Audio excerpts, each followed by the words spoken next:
Good morning, ladies and gentlemen. Welcome to the fifth session of Parents as Partners. This morning, we're very excited to have some amazing educationalists, starting with our Head of Science, Amanda Narkowitz, followed by Head of English, who is Michael Molinar, and then Arabic A with Iman Mustafa. So over to Miss Amanda. Okay, welcome. There is a handout that you have which has some rubrics on them of different colours, and they're the rubrics that we use to grade students on summative assessments from grade 6 through to grade 10, which is the end of the MYP.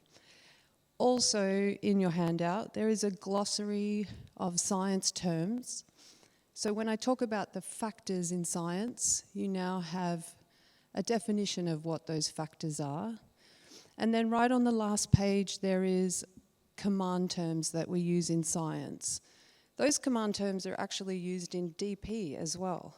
So these command terms are really key to understanding the rubrics. So you now have a copy that you have at home, and if I refer to something in the presentation about rubrics or factors or the command terms, they're on your handout.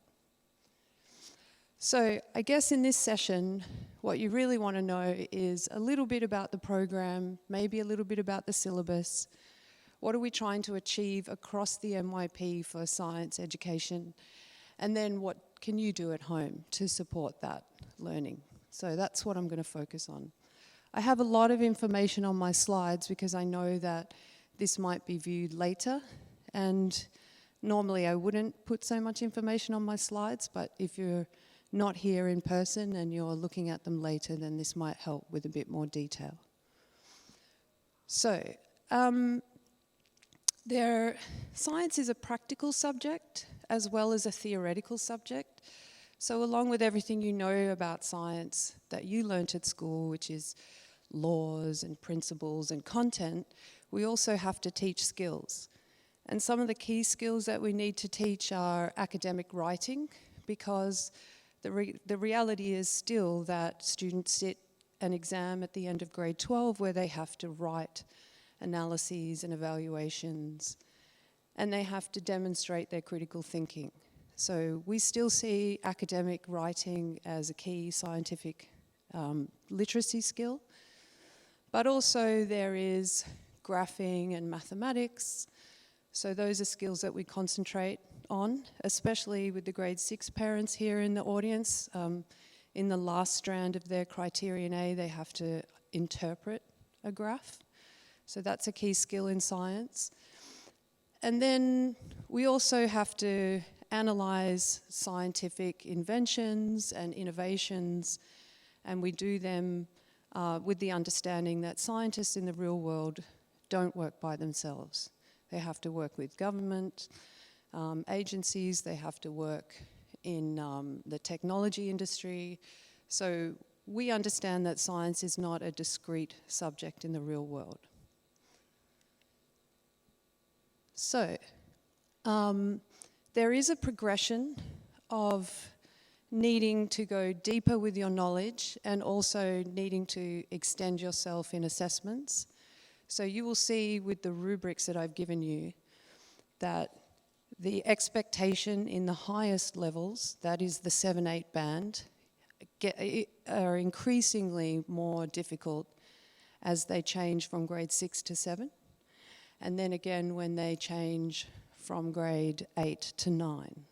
So that's the key difference. They get 2 years on the same rubric in grade 7 and 8, and 2 years on the same rubric in grade 9 and 10.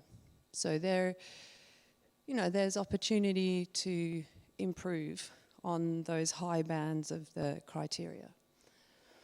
Our rubrics are organised a little bit different to other subjects.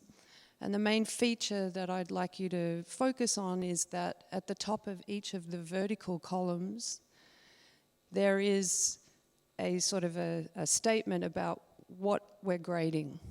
Yep. So the classic is that our criterion B and C is always a lab report.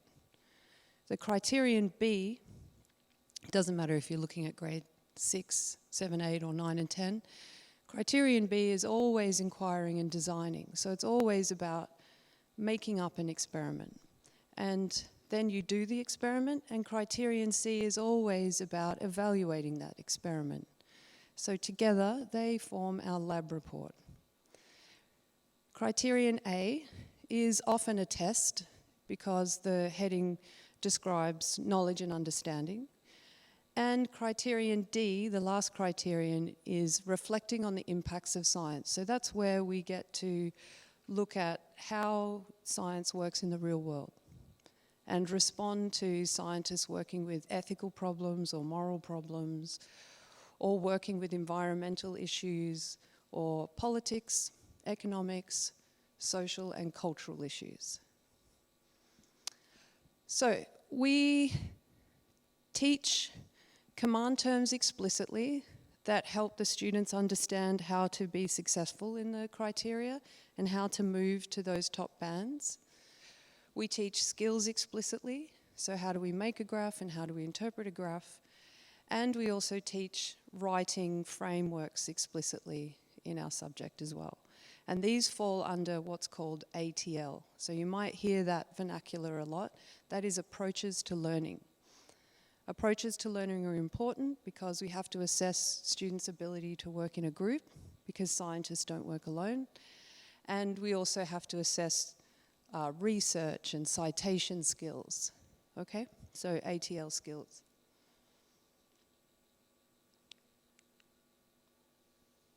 Okay, so that is the handout that you have, organised by MYP years. They don't say grade 7 or 8, so I've just put them in brackets.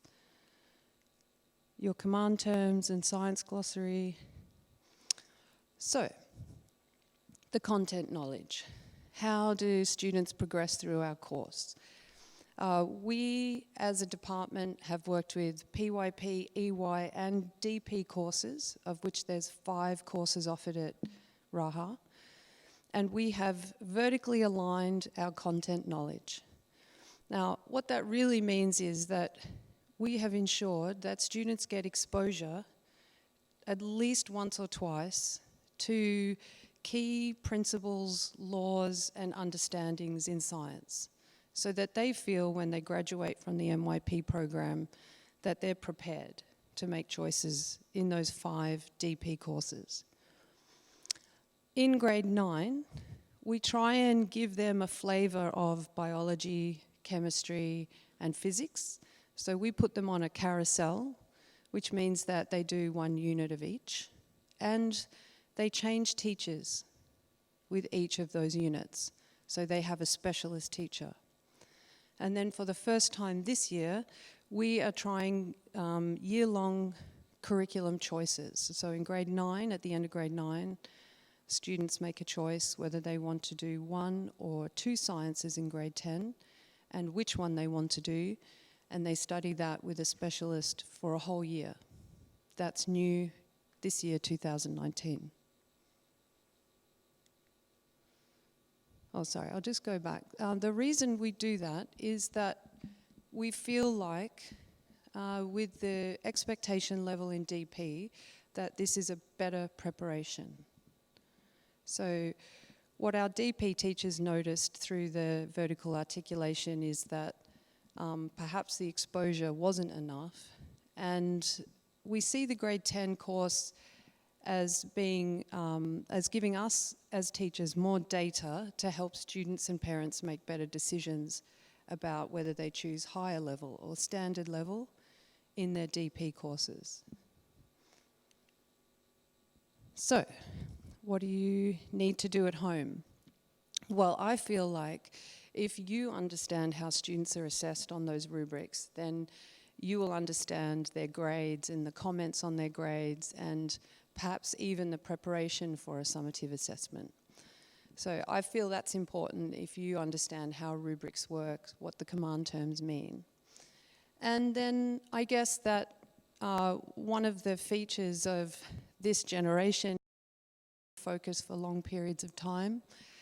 And if you're in a grade 6 parent or a grade 10 parent, I believe that if you have a regular routine of addressing what happened during the school day or reviewing your work or having a quiet reading time, if you have that as a regular practice, that benefits scientific investigation and study, because I think it's important that they have form habits, good habits. Knowing what we know about the DP, sometimes we call the DP really a certificate in organisation. If you have older students, I noticed one parent in the audience who has a grade 11 student. They really do have to be on top of their game because it gets increasingly complex, the volume of work and the expectations increase. But if down at grade 6 they're practicing that a little bit every night, then that helps them to set up those routines. And then I'm guessing that reading as a foundation to language acquisition, and in particular to grammar, structure, and syntax is also important. It doesn't matter what your students read. The literature on language acquisition, or even academic language acquisition, is reading does improve writing, speaking, and listening. So I would promote reading, and for our subject, non-fiction. So that would be newspaper, current affairs, even in your passport country. Don't undervalue discussing things that happen in your passport country or local issues that happen here, because they're very valuable for criterion D when we discuss matters that are happening in the UAE, like desalination, or when we're looking at differences between countries in the world. And I have started with teachers in the lower grades in MYP, putting up more PDF reference material. So there's always something on ManageBack that parents and students can access if they need more practice or more information. Are there any questions coming up?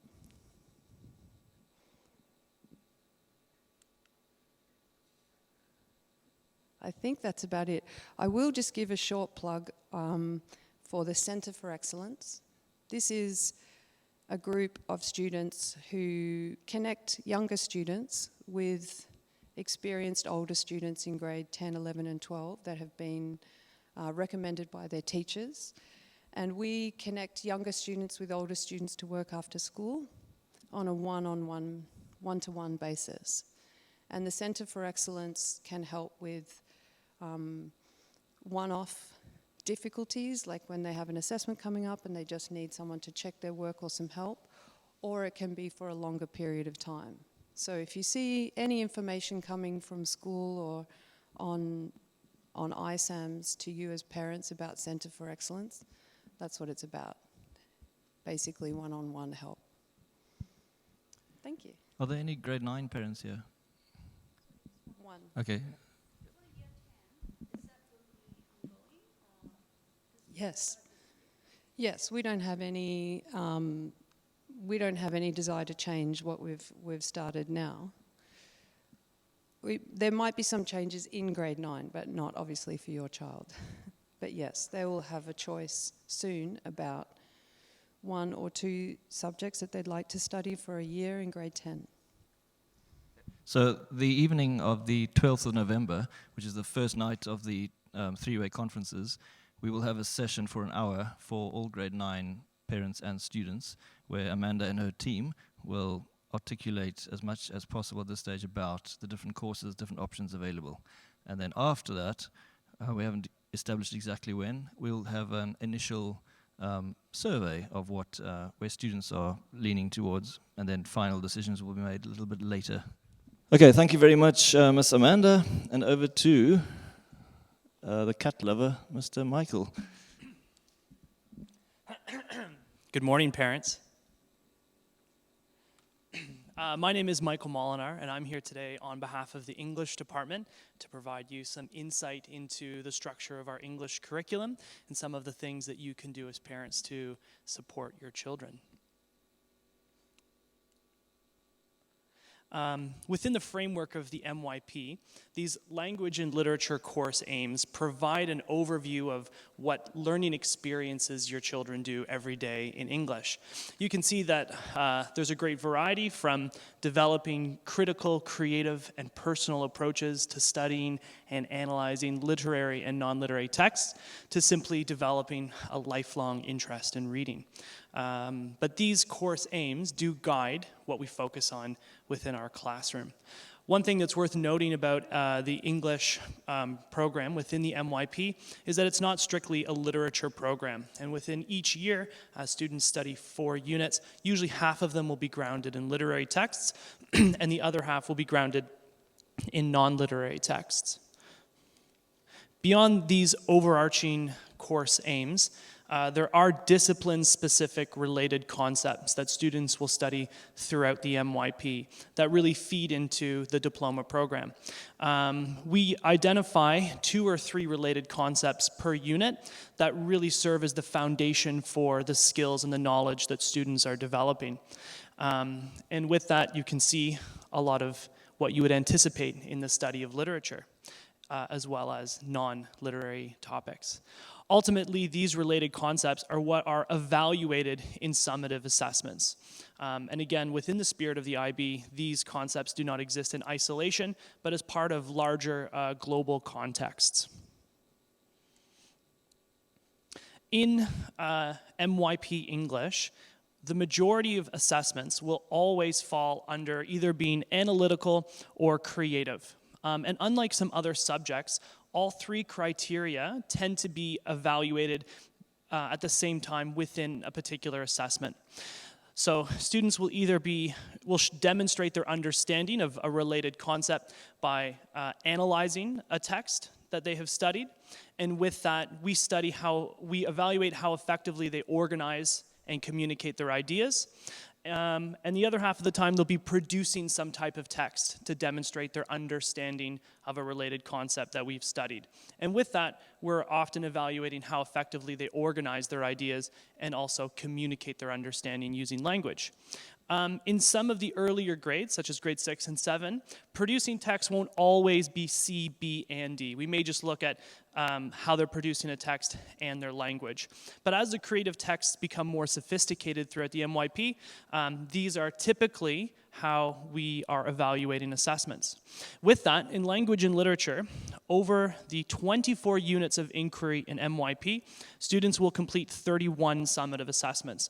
And we're very proud of the fact that we evaluate students using the fewest number of assessments possible.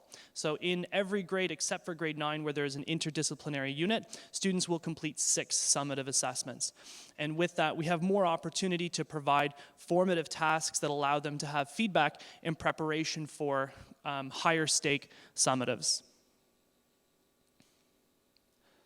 Predominantly analytical assessments will be either literary essays or a guided textual or literary analysis. This is because as students progress throughout MYP and ultimately are preparing for the diploma program, these are the 2 main assessments that they'll complete in the DP. In fact, 60% of a student's final grade in the DP program comes from a literary essay or a guided textual and literary analysis. Now, the expectations for these assessments develop throughout MYP. By no means in grade 6 do we just throw a book at a student and say, write an essay. It's very carefully scaffolded. So throughout a unit of study, students will be gradually developing this sophisticated response. Now, those conditions will change as students get through grade 8, grade 9, and grade 10. In grade 10, students will arrive for their exam in the context of a guided literary analysis, and they'll receive a passage from a novel that they've studied quite thoroughly. But before the day of that assessment, they won't know what the passage will be. We wouldn't do that in grade 6 or grade 7. In grade 6 or grade 7, students have a lot of time to work with those assessments and gradually build up the structural skills. I've also included some examples of producing text assessments throughout the MYP. These aren't really very repetitive. We like to try to provide students the opportunity to show their creative ability in a number of different formats. And so in earlier grades, we have students creating a children's storybook where they go and interview students in the PYP, get a sense of a typical plot structure, and produce their own original text. As we move into grade 9, students complete a human rights persuasive presentation, so a persuasive speech. In grade 10, students are creating a niche podcast. They're also developing a documentary that addresses a global issue that they'll study in a text. So students tend to really enjoy producing text assessments quite a bit more because they are a little bit more authentic, they are creative and fun, and it adds a nice variety to the subject. But we do also need to stress the necessity to focus on these more complex structured assessments that will be very important to their success in the diploma program. Now, kind of breaking a teacher rule by having a lot of words on the screen. But what I really just want to bring your attention to is as the expectations for these assessments develop throughout the 5 years of the MYP, so does the standard or the bar to which we are evaluating students. So in grade 6, you can see that when students have an analytical assessment, they need to identify and comment on significant aspects of the text. And every single task sheet that a student receives for an assessment will have this rubric language on it. And as they progress into grade 7 and 8 and grade 9 and 10, those expectations gradually increase so that they are analyzing, so breaking down the component parts quite a bit more, these different literary or stylistic features. And to your question to Miss Amanda, what is evaluate?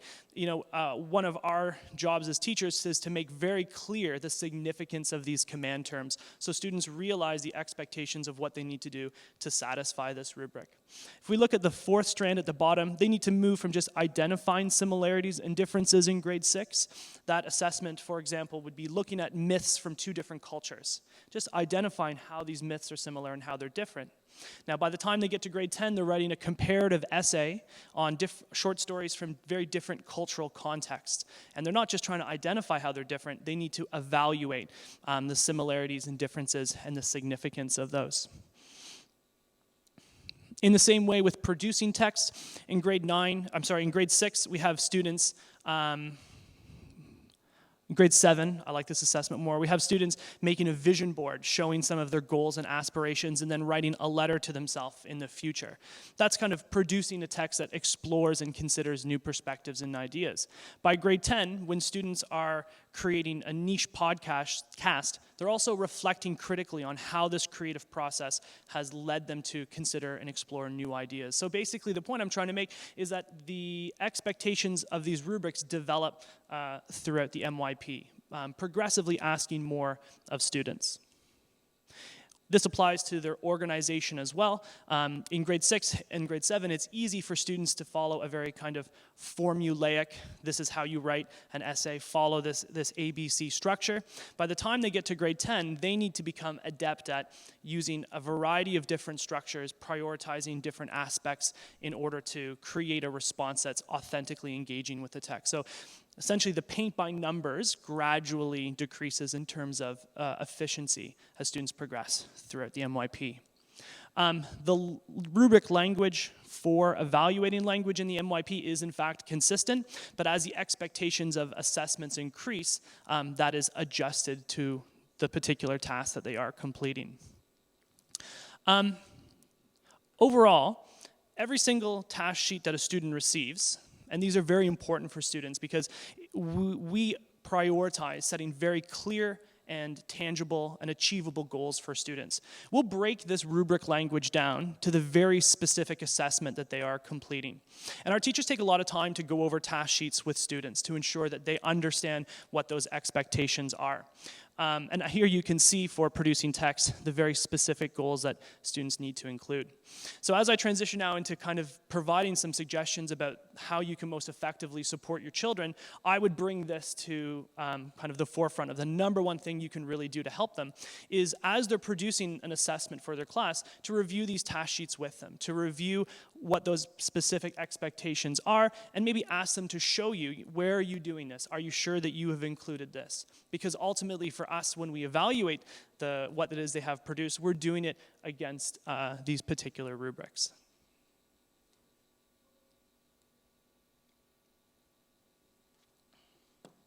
Pardon me. So a few ways to support your children with assessments beyond task sheets. A really important part for us is that students feel a sense of accomplishment and that students feel a sense of progress with their summative assessments.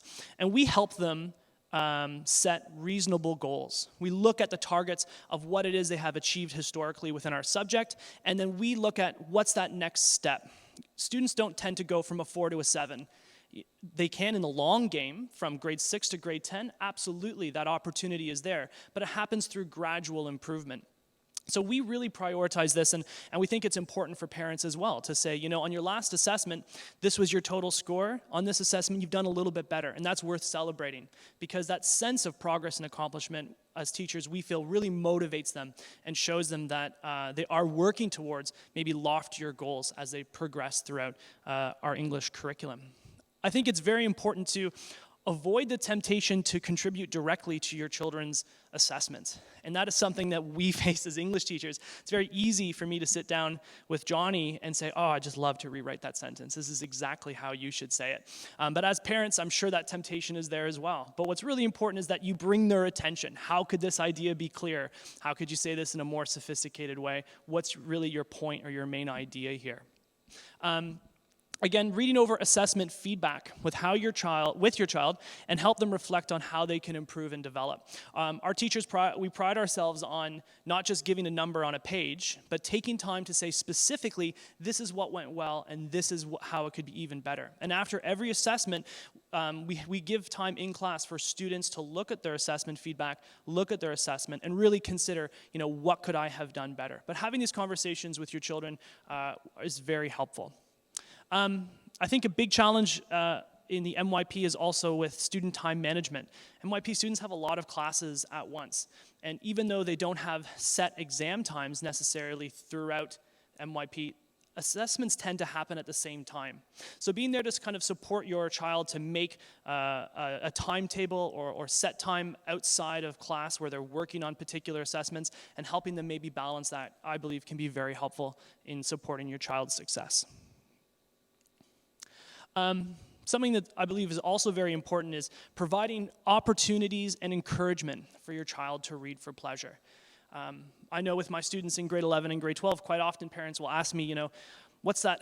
There's a lot of tangible things that we can do to improve, but something that maybe would have been really helpful is having a child who's an avid reader throughout their development as a student. Children who are avid readers have greater complexity of language to use, tend to be more critical thinkers. And in English, we tend to dissect novels into their component parts. And we do our best to make that a very enjoyable experience, but it's important students are reading for pleasure outside of class, pursuing things that they're interested in. Whether it's football players or whatever it is, it's beneficial for students to be reading. We also believe it's important to model lifelong learning at home. Read along what your child is studying in school. Some of the novels and the texts that we study throughout MYP are things that we look back as teachers retrospectively of things we really enjoyed studying. So having, you know, a copy of Mice and Men in grade 8 when your child is reading it, that can be really helpful to help them understand the novel and just have those kind of conversations with them. Help your child make connections between what they're studying in school and how it fits into real-world contexts. You know, we imagine every dinner table conversation goes, what did you learn in English today? And your child can say something really insightful. But as much as possible, I believe learning is more authentic and it resonates with your children more when they see how it fits into the real world. And we try to have those conversations in class all the time. It's kind of the nature of MYP pedagogy. So having those conversations at home, we believe, is also very helpful. Allow your child the opportunity to develop resilience through facing consequences. These can be important life lessons that are best experienced at this early age in their academic career.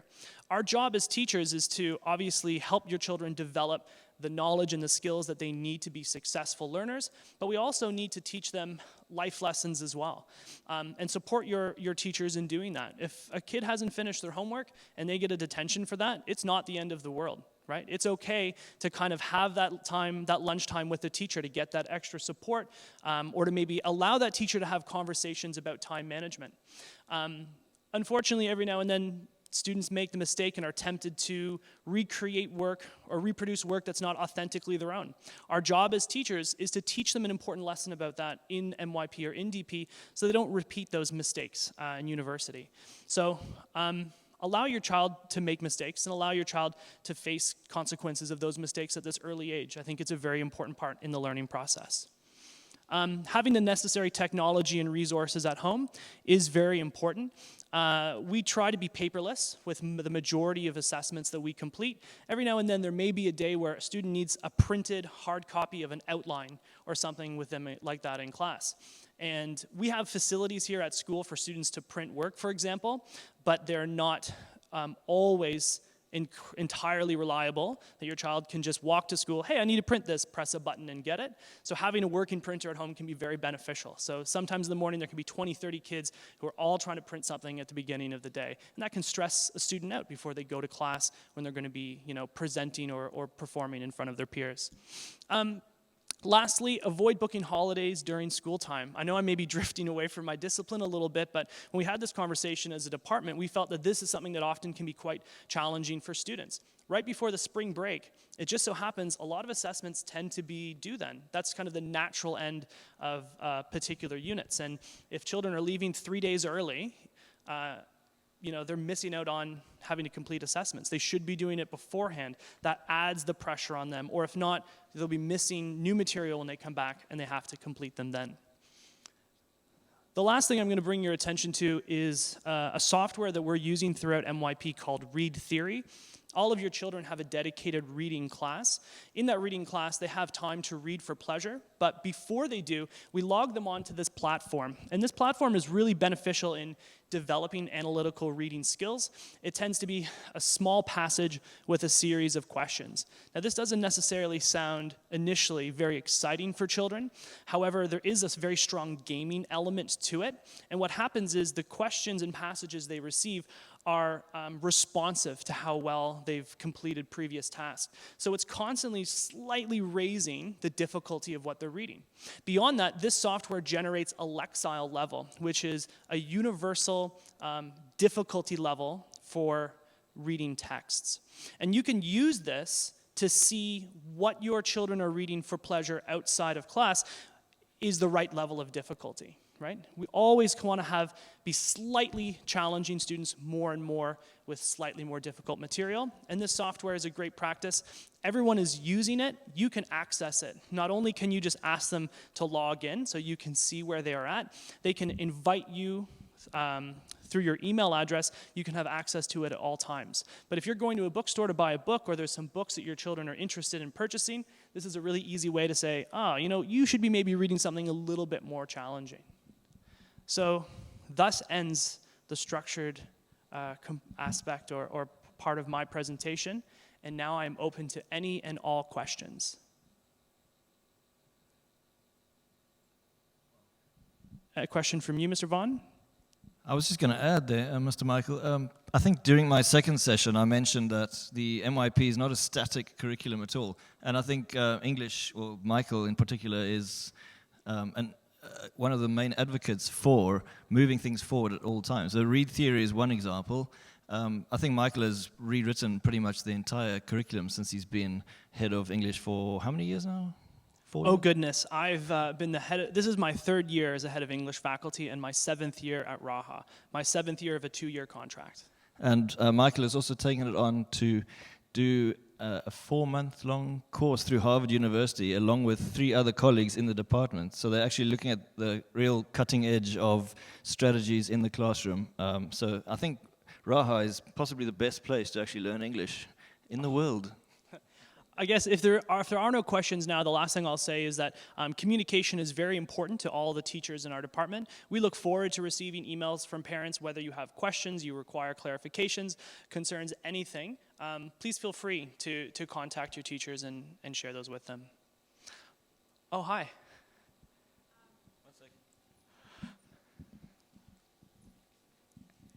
So for the read theory, are they supposed to do anything at home for that, or is it just in school work? Yeah, so read theory, they're welcome to use it at home. We don't have expectations that they're doing it all the time at home. And in fact, for us as English teachers, if we have a particular group or a particular activity, and some students happen to finish 10 minutes early, that's 10 minutes that we'll use this software to keep them kind of active and to keep them engaged. Feel free, if your child ever comes home and says, well, I have no homework, well, this is a great learning tool. Why don't you spend 20 minutes on read theory before dinner? But there's no like schedule of it being done at home. We're focusing more on like the inquiry and the concepts we're studying in class. Is that for all grades? Yeah, it's available to anyone. The software is free, which is exciting for us as well. It's scheduled for grades 6 through 10 when they have reading classes. Now, I've had students in the diploma program who have been really challenged with analyzing under timed conditions. And I've said to them, and even in grade 11 and 12, this software goes up to a university level. And it kind of shows what reading level your child is at, right? So we have students right now in grade 7 who may be reading from a grade 5 to a grade 10 reading level. So it's certainly, yeah, useful for anyone. Okay, thank you. It's a very nice, lucid presentation. I have just a quick kind of a thought and a question. I mean, one of the things I've noticed over the years when I teach, not here obviously, is that students are able to read, but they don't have as much reading stamina. That is to say that they don't read through whole books, they don't read through chapters sometimes. And I just wonder if there's anything in the curriculum that's meant to address that. Yeah, it's a good question. And along with that, there's so many resources available for intellectual plagiarism. Like, it's really easy to Google what happens in a book as opposed to going through that process themselves. So what we try to do is create learning experiences and activities that keep them honest, right? We don't just say, you know, here are some questions, answer them. We have students generate their own questions. And I agree, stamina is an issue, and that also influences our choice of text. Throughout NYP, we don't have any novel that's over 200 words, so often they can be a little bit denser. And even in the diploma program, I'm reluctant to give Jane Eyre to a class of students. But I guess what we try to do is everything within our power to create activities that show, as evidence, the students have read the book based on their own personal impressions or generating questions themselves.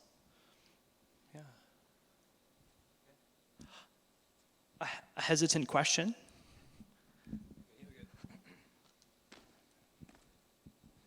Hello. I would love to know if they still have some spelling and grammar and, I mean, more... Yeah. I don't know how to explain that, but Yeah, absolutely.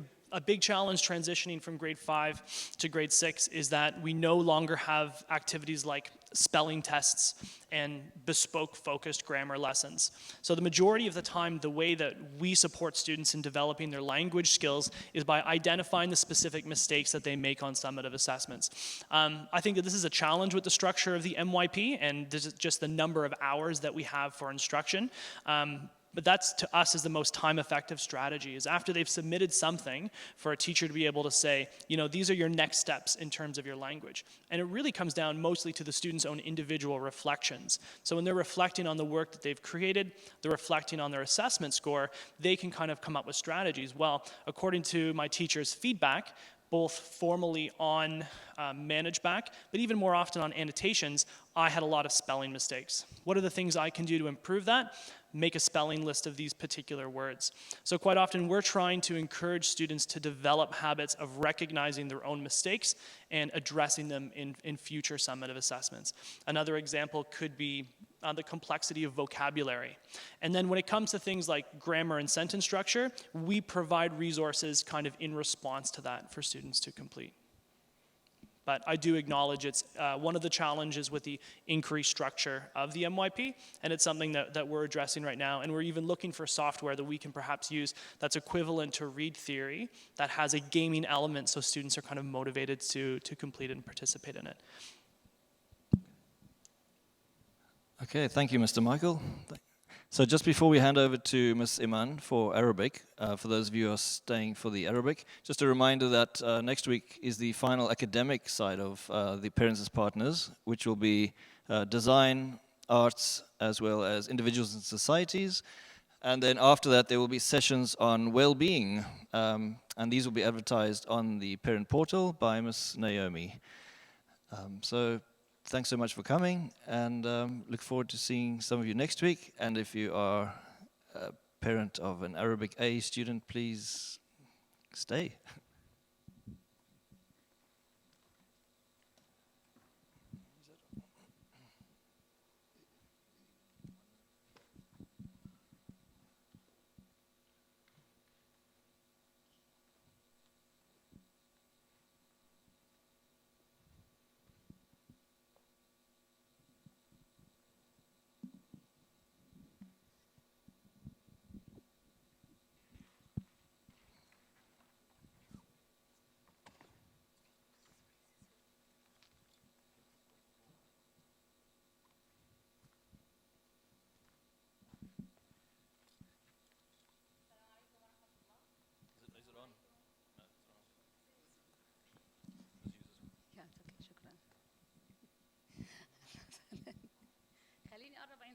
او انتوا تقربوا عندي. اصلا هي ولية امر واحده والثانيه اجنبيه.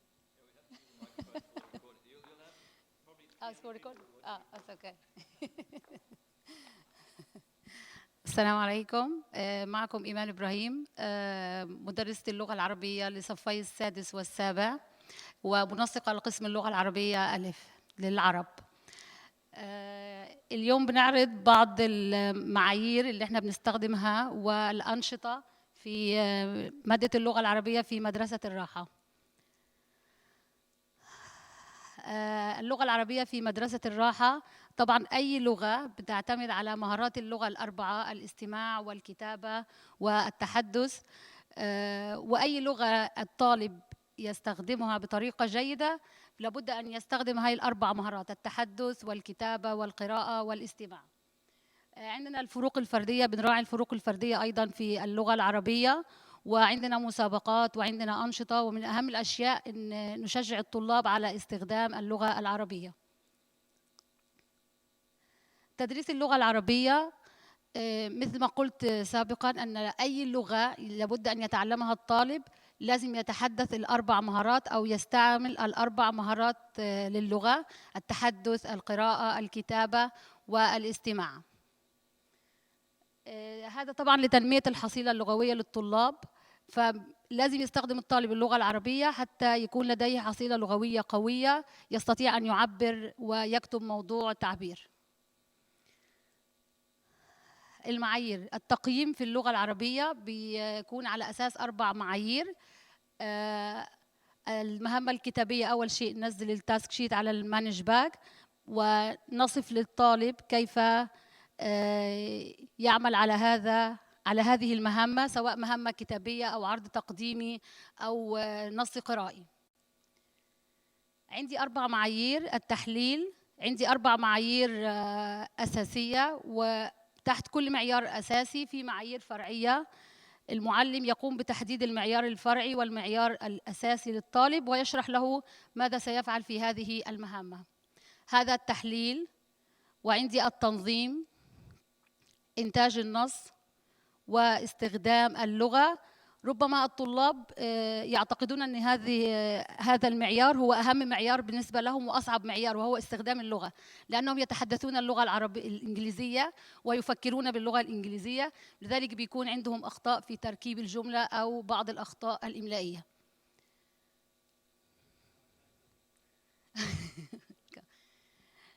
المنهاج: نحن نقوم بتدريس منهاج اللغة العربية في مدرسة الراحة، بندمج منهاج الوزارة اللي هو منهاج وزارة التربية والتعليم مع منهاج الIB، ونقوم عندنا 4 وحدات.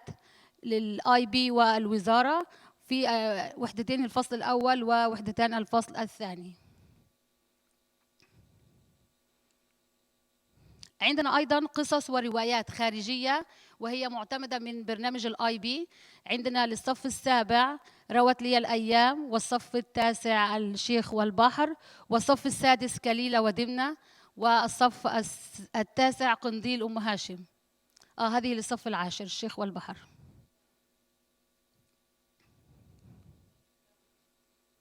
غسان كنفاني عائد الى حيفا. الفروق الفردية، الكل هنا يتبع نظام الفروق الفردية، لأن الطلاب بينهما فروق، حتى نحن في البيت أولادنا بينهم فروق فردية، فنحن بنراعي هذه الفروق الفردية مع الطلاب. نعمل لهم أوراق عمل مختلفة حسب عمل كل طالب، لأن عندنا طلاب موهوبين يعني قدرتهم وتوقعاتنا ليهم بتكون أعلى. عندنا طلاب متوسطين وعندنا طلاب ضعاف. بنقوم بعمل خطة علاجية للطلاب. عندنا مساعدات في قسم اللغة العربية، بنناقش الخطة ونضعها سويا حتى نعمل على أن يكون الطالب أفضل في اللغة العربية. وطبعا هي في بداية العام نقوم بعمل اختبار تشخيصي، وهذا بيحدد ضعف بعض الطلاب في بعض المهارات. نقوم نحن والمساعدات بعمل خطة علاجية حسب مهارة كل طالب، شو اللي بيحتاجه. بعد ذلك نبدأ نعمل عليه طوال العام. بيخرج الطالب للمساعدة مرتين في الأسبوع مع المعلمات المساعدات، ونحن نخبر أولياء الأمور بهذا العمل ووضع الخطة العلاجية حتى يتحسن الطالب في مادة اللغة العربية. أيضاً مراعاة الطلاب الموهوبين. عندنا طلاب مستواهم عالي جداً في اللغة فينتهون سريعاً من العمل، فلا بد أن دائماً نكون مجهزين لهم أوراق وأشياء يستخدموها حتى نحن نتوقع منهم الأعلى، فلذلك نحن دائماً حريصين على العمل معهم بصورة تفيد هؤلاء الطلاب. طيب أكيد طبعاً الطلاب في اللغة العربية في مدرسة الراحة، وهي اللغة الرسمية لها اللغة الإنجليزية، فالطلاب بيعانون بشدة من التحدث باللغة العربية، يفكرون باللغة الإنجليزية ويترجمون الجملة إلى اللغة الإنجليزية إلى اللغة العربية، فيصبح عندهم خطأ في تركيب الجملة، ولديهم أخطاء إملائية أيضاً، وهم يخافون دائماً من الكتابة أو القراءة. اللغة دائماً بالنسبة لهم صعبة لأنهم يتحدثون اللغة الإنجليزية في البيت. وفي بعض الطلاب الأغلبية هنا يقول نحن نتحدث اللغة الإنجليزية في البيت. طيب كيف تكون حصيلة لغوية تكتب فيها موضوع تعبير؟ فهم دائما عندهم خوف ورعب من انهم يكتبوا موضوع تعبير، مش هيكون عندي كتير أخطاء إملائية، مش هيكون ما بعرف أقول هاي الكلمة من اللغة الإنجليزية للغة العربية. فنحن نساعدهم دائما في الصف، اكتب اخطأ حتى تتعلم. ممكن أسأل على كلمة باللغة الإنجليزية حتى تحولها لي للغة العربية؟ نعم، أنت الآن تتعلم. أما الطالب اللي هو دائما عنده خوف من الكتابة وما في تشجيع إنه يكتب، والمعلم دائما يحثه إنه يكتب ويخطأ حتى يصحح له حتى هو يتعلم. فإحنا دائما بالتحديد مع الصف السادس هم يأتون من الصف الخامس. الصف الخامس له متطلبات، وهذه المرحلة كلها لها متطلباتها وخصوصياتها. أما نحن أيضا في مرحلتنا مرحلة أعلى، يعني مش مرحلة تأسيسية، نحن مرحلة نعمل مع الطلاب في كتابة مواضيع تعبير، في قراءة نصوص على مستوى أعلى، والفهم والاستيعاب مهم للطلاب. فهم يتحدثون اللغة الإنجليزية في البيت وفي المدرسة، يستمعون، يتحدثون، يقرؤون كل اللغة الإنجليزية، ليس لديهم حصيلة في اللغة العربية. هنا بيأتي دور الأهل معنا، لابد أن تتحدثوا معهم اللغة العربية في البيت حتى تزيد حصيلتهم اللغوية ويستطيعون التعبير عن أنفسهم باللغة العربية. نحن في النهاية عرب مش أجانب، فالولاد لديهم خوف من هذه النقطة، فدائما بنحاول نشيل من هاي الطلاب هذه النقطة بمساعدتكم وتشجيعنا ليهم، إن شاء الله بيكونوا أفضل في المراحل العليا. تشجيع الطلاب، دائما نشجع الطلاب ونقول لهم استمروا بالكلمات، بالنجوم، بالهدايا البسيطة العينية حتى يتشجعوا ان هم يكونوا افضل. بنشجعهم على دخول مسابقات، عندنا مسابقات لتعليم. وعندنا كمان بنستخدم التكنولوجيا دائما في الصف، دائما بيعملوا على كهوت، وعندنا منصة ألف. المانش باك كتير مهم لأولياء الأمور وللطلاب، لأن هو وسيلة التواصل بيننا وبين الأهل، فلا بد أن دائما المتابعة من أولياء الأمور مع الطلاب، بالتحديد في الصف السادس. بيأتوا من الصف الخامس ليس لديهم فكرة عن المانش باك، وعندهم كثير من الواجبات وكثير من الاختبارات، بيكونوا عندهم توتر في بعض الأحيان، فبمساعدتكم ليهم أكيد هم بيزيلوا هذا الخوف إن شاء الله. منصة ألف هي منصة بتعمل على منهاج الوزارة بطريقة جميلة جدا، فيها مقاطع فيديو، فيها قراءة للنص، فيها أسئلة بطريقة ألعاب، فهي بيشجع الطلاب أنهم يستخدموا هذه المنصة في البيت والمدرسة حتى يكونوا حتى يشعروا بأن اللغة العربية ليست لغة صعبة جدا كما يعتقدون.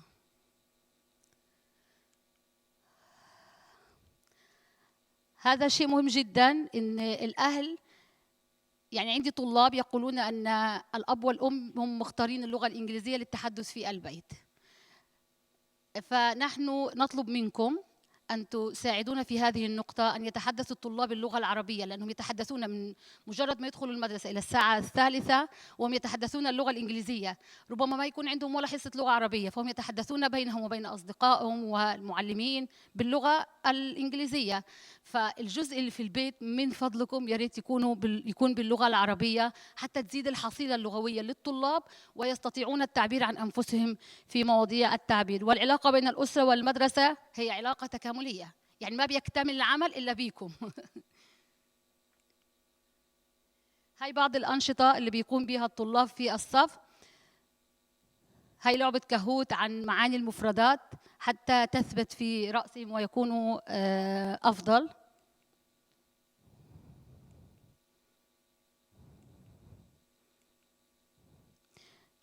هي اجتنا دعوة من وزارة الصحة، أبطال الصحة، وقاموا الطلاب العرب بإلقاء كلمة، وجانا كمان ضيوف مهمين جدا، فكان عمل رائع وشكروهم.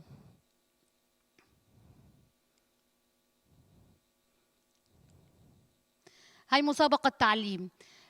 في تعليم تقوم شركة يعني مؤسسة تعليم بعمل مسابقة تحدث، ونحن نبعث أسماء الطلاب وندربهم على العمل، وبعد ذلك نذهب إلى دبي والطلاب يقدمون أمام مدارس كثيرة في دبي، ونحن الحمد لله نفوز بالمراكز كلها في مسابقة تعليم.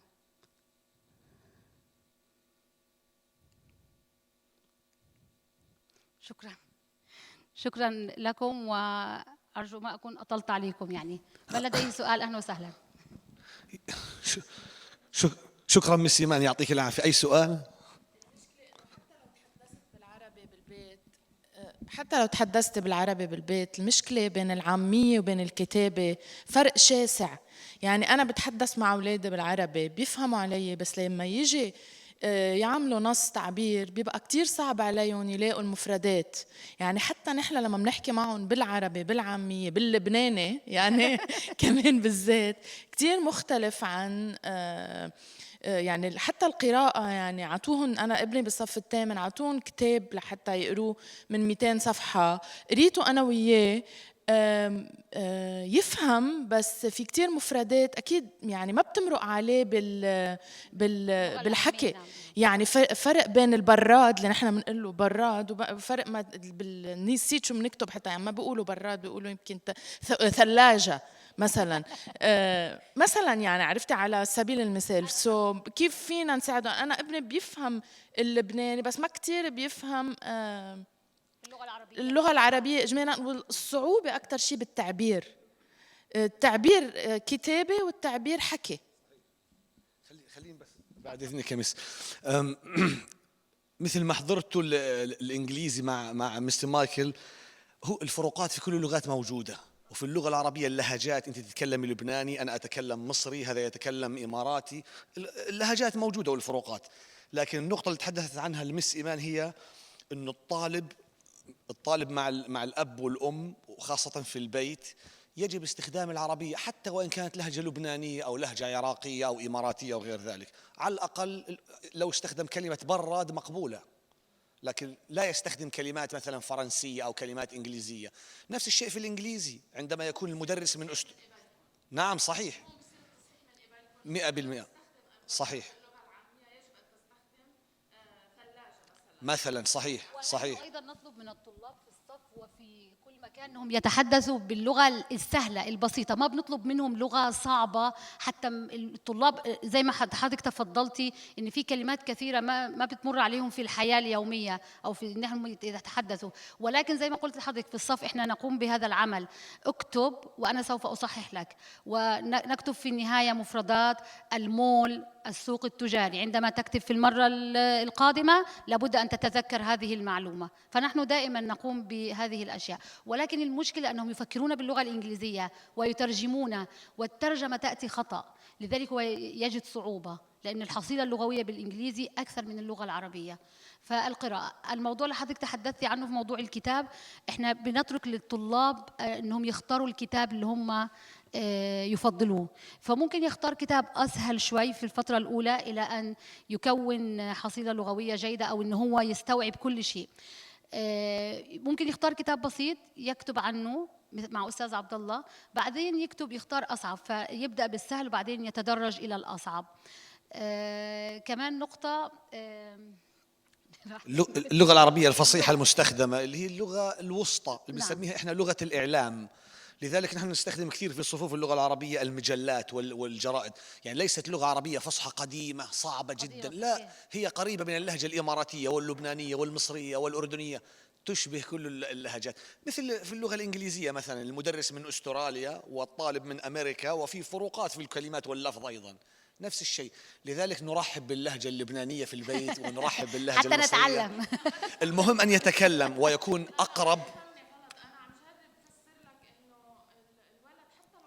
في فرق، نعم. صعب يعني يقدروا يقربون على بعض الا اذا كان في مجهود شخصي مثل ما تفضلت حضرتك وقلتي انه صح، انتم بتساعدوهم بالصف. أكيد بنساعدهم، أكيد بنساعدهم. هالشيء بيوصل يعني انا ابني بجريد 8 بعده جديد على المدرسه اول سنه له، هل هالشيء بيساعدوا انه هل بيقدر يعني انتم تساعدوه كمان بالكتابه؟ يعني انه مش بس للصف السادس والسابع انما كمان للثامن والتاسع انه يكتبوا شيء بتصلحون له اياه؟ اكيد طبعا. ليش وجودنا؟ لا بس عم بسال انه ما بعرف، لانه حضرتك قلت انك انت معلمه صف سادس وسابع، بس عم برجع اتاكد انه هذا المنهج للصف العاشر.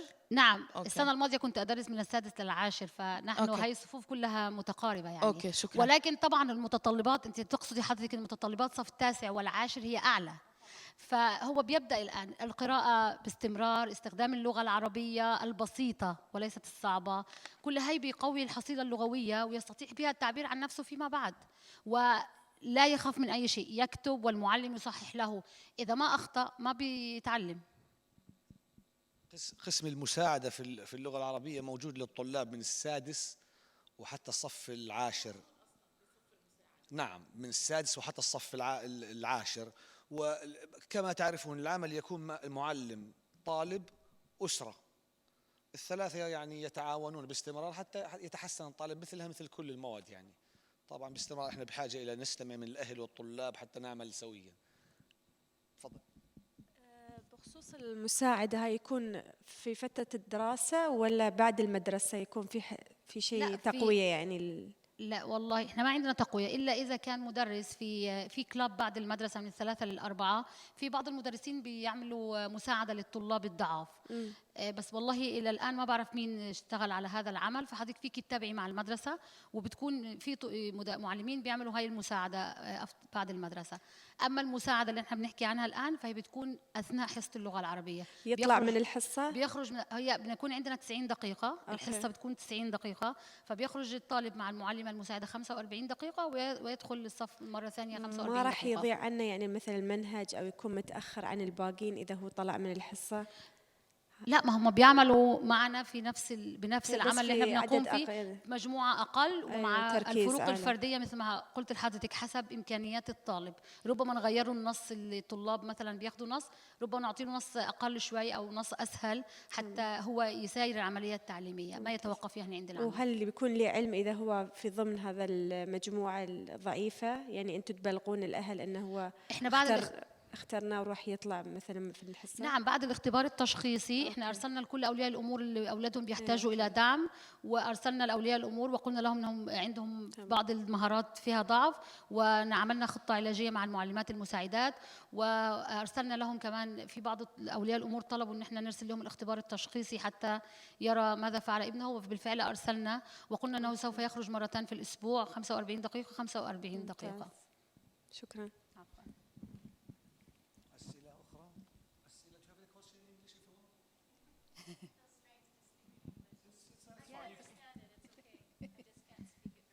If you have any question, if you want to ask us, that's you can ask question in English if you want. No, I have a 6 and a 10 grade. So I see the 6th grader is struggling, but you're helping him, which I appreciate. But I'm not sure how, like the 10th grader, he's my strongest Arabic speaker, and he just had an assessment, and it was I think he got 4s and 5s. And so I asked him, can you speak to your teacher and ask how can you be better and stronger? Because he's never actually in the old school read essays and presented, and they weren't doing that. So I really don't have a question. I guess I'm just glad that you guys are supporting them. Yes, I understand. His teacher is, I'm sorry, his teacher is Mr. Abdullah, and he runs some surveys for students, grade 9, 10, when we ask the students to share their ideas and suggestions, how could they improve their learning in Arabic in grade 9 and 10, especially they are preparing students in grade 10 before they go to the grade 11 DP. So if they have any concern, the students, they are encouraged to share that directly with the teacher. It's much easier for students and teachers to do that. I told him to speak to the teacher, but I do feel like you really support. Yes. And I'm grateful for that because my kids are half and half. Yes. So. عن هذه السنة احنا كل سنة نطلق شعار معين. هذه السنة الشعار في المدرسة من الروضة وحتى الصف الثاني عشر في اللغة العربية ألف واللغة العربية باء هو سنة التغيير. لذلك من بداية السنة من الأسبوع الثاني قمنا بإجراء الامتحان التشخيصي للطلبة في المواد الثلاثة ومن ضمنها اللغة العربية حتى تكون يعني الأمور واضحة للطالب وللمعلم والأهل أيضا. في مشكلة نريد أن نتحدث عن المشكلة بكل وضوح وصراحة حتى نعمل على حلها وأن لا تبقى المشكلة مخفية، لأنه هدفنا تعليم الطالب النهاية. هدف الأب والأم والمعلم هدف مشترك، أن نتقدم بالطالب سواء باللغة العربية أو بغير ذلك. فلذلك إذا لديكم أي استفسار أو أي ملاحظة أو اقتراح، كعادتها مدرسة الراحة السياسة الأولية في المدرسة هي أن يتواصل الأب والأم أو الطالب مع المعلم مباشرة بدون أي قيود وبدون أي شيء. وإحنا يعني العمل لا يكتمل كما قالت المس إيمان، عملنا لا يكتمل بدون ملاحظات ومشاركة الأهل والطلاب لنا. شكرا.